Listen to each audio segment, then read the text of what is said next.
لاؤ ایسی زندگی جس کو تم دلہن بنا کے، جس کو تم 10 تولے سونا چڑھا کے گھر لے کے آئے ہو، چھوٹی اٹھا کے کھڑی ہوگی، زبان درازی کرے گی، کہے گی اچھا ماں باپ کے گھر میں جانے کے لیے تیرے سے پوچھنا پڑے گا۔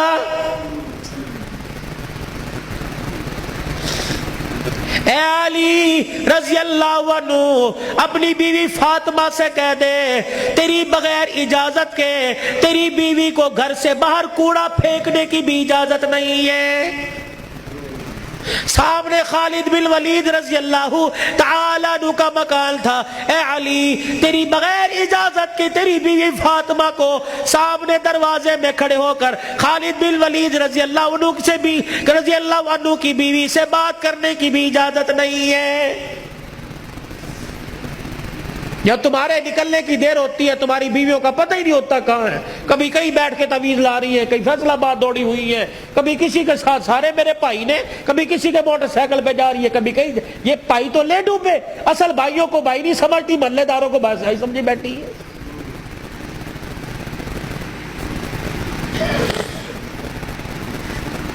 جب شریعت اجازت نہیں دیتی کہ بچہ 10 سال کا ہو جائے 11 سال کا ہو جائے تو بہن کو اجازت نہیں بھائی کے پاس بیٹھ سکے، بھائی کو اجازت نہیں بہن کے ساتھ لیٹ سکے، بہن کے جسم کے ساتھ اپنا جسم لگا سکے۔ جب 11 سال کا بھائی بہن کے ساتھ جسم نہیں لگا سکتا تو تجھے محلے دار کے موٹر سائیکل پہ بیٹھ کے شہر جانے کی اجازت کس نے دی ہے؟ مولانا بشیر صاحب صحیح کہہ رہا ہوں؟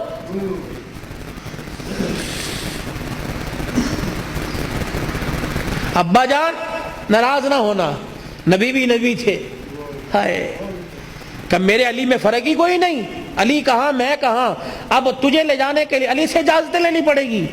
چپ کر کے گھر کے کونے میں بیٹھ گئے، کب آئے گا کب آئے گا کہاں؟ اتنی دیر میں سیدنا علی رضی اللہ عنہ نے گھر کے حجرے کا پردہ ہٹایا، ناک کی نتھے پھلائی۔ فاطمہ ابا آئے ہیں؟ علی تجھے کیسے پتہ لگا؟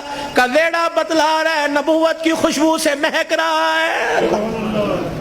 وہ بیٹھے، کیوں کوئی غلطی تو نہیں ہوگی؟ نہیں علی میرا ابا مجھے لینے آیا ہے۔ تو گئی کیوں نہیں؟ علی تیرا انتظار تھا۔ فاطمہ میرا انتظار کیوں کیا؟ کہ تیرا حکم نہیں، اجازت نہیں، کہ تیرے باپ کے آگے میں کیا اجازت دوں گا؟ کہ علی بات اجازت کی نہیں، بات تیری مرضی کی نہیں، رب ذوالجلال کی قسم ہے اگر تیری اجازت کے بغیر آج چلی جاتی تو قیامت کی صبح تک میرے باپ کی نبوت والی پگڑی پہ لوگوں کی انگلیاں اٹھ جاتی۔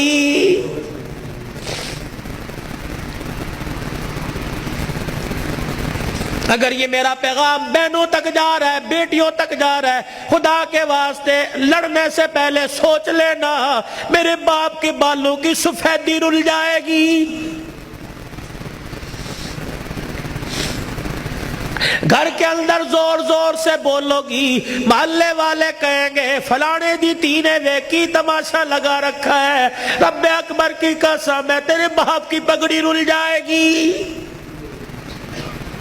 میری بہنوں میری بیٹیوں روکھا سوکھا کھا کے گزارا کر لو، چرپائی نہیں زمین پہ لیٹ کے گزارا کر لو، گرمی کے پتلے لون نہیں سردی کے موٹے کھدر پہل کے گزارا کر لو۔ رب اکبر کی قسم ہے آج سسرال میں ماں باپ کی عزت بچا لے، کل قیامت کے دل میدان معاشر میں اللہ تیری عزتیں بچائے گا۔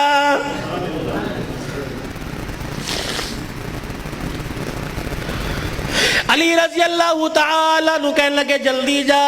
علی جاؤں گی صحیح لیکن جانے کا انداز کچھ اور ہوگا کیا؟